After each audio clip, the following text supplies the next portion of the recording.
कालपासून अचानक एक मेसेज तुफान व्हायरल होतोय, जो तुमच्या फोनवर देखील आला असेल।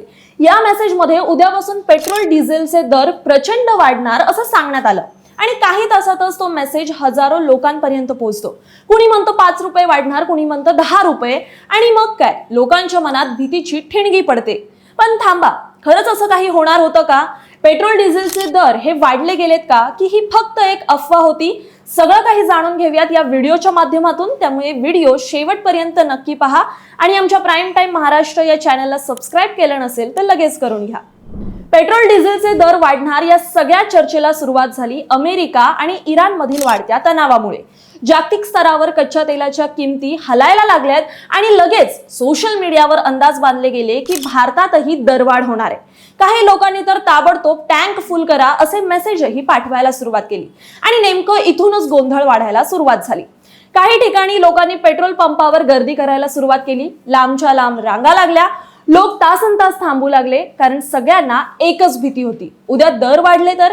हीच परिस्थिती याआधीही पाहायला मिळाली होती, जेव्हा इंधन संपणार आहे अशा अफवा पसरल्या होत्या। पण प्रत्येक वेळी एकच गोष्ट घडते, अफवा पसरते आणि लोक त्यावर लगेच विश्वास ठेवतात। आता इथेच येतं खरं सत्य। या सगळ्या गोंधळावर पेट्रोलियम आणि नैसर्गिक वायू मंत्रालयाने स्पष्ट भूमिका घेतली आणि खरं काय आहे, पेट्रोल डिझेलचे दर वाढणार आहेत का, यावर आपलं स्पष्टीकरण देत ट्विट केलंय। त्यांनी सोशल मीडियावर पोस्ट करत सांगितलंय की पेट्रोल आणि डिझेलच्या दरवाढीबाबत सरकारकडे सध्या कोणतीही प्रस्ताव नाहीये। म्हणजे जे काही मेसेजेस तुमच्या फोनवरती फिरत आहेत ते पूर्णपणे खोटे आणि दिशाभूल करणारे आहेत। मंत्रालयाने हेही सांगितलंय की अशा अफवा मुद्दाम पसरवल्या जात आहेत जेणेकरून लोकांमध्ये भीती निर्माण होईल।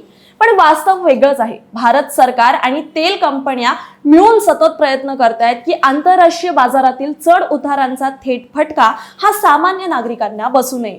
खरं पाहिलं तर भारताने रशिया आणि इराण देशांकडून सवलतीच्या दरात तेल खरेदी करून देशातील पुरवठा हा मजबूत ठेवलाय।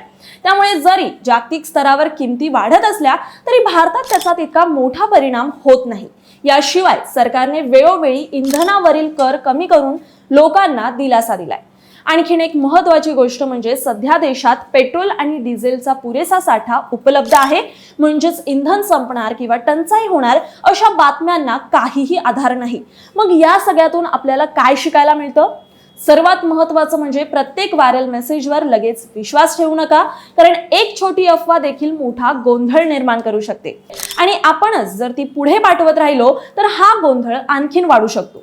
तसेच कोणतीही बातमी आली तर आधी ती अधिकृत स्रोतांवरून तपासा, घाबरून जाऊ नका, पेट्रोल पंपावर गर्दी करू नका आणि सर्वात महत्त्वाचं म्हणजे अफवा पसरवण्याचा भाग बनू नका, कारण शेवटी माहितीपेक्षा चुकीची माहिती जास्त धोकादायक ठरू शकते।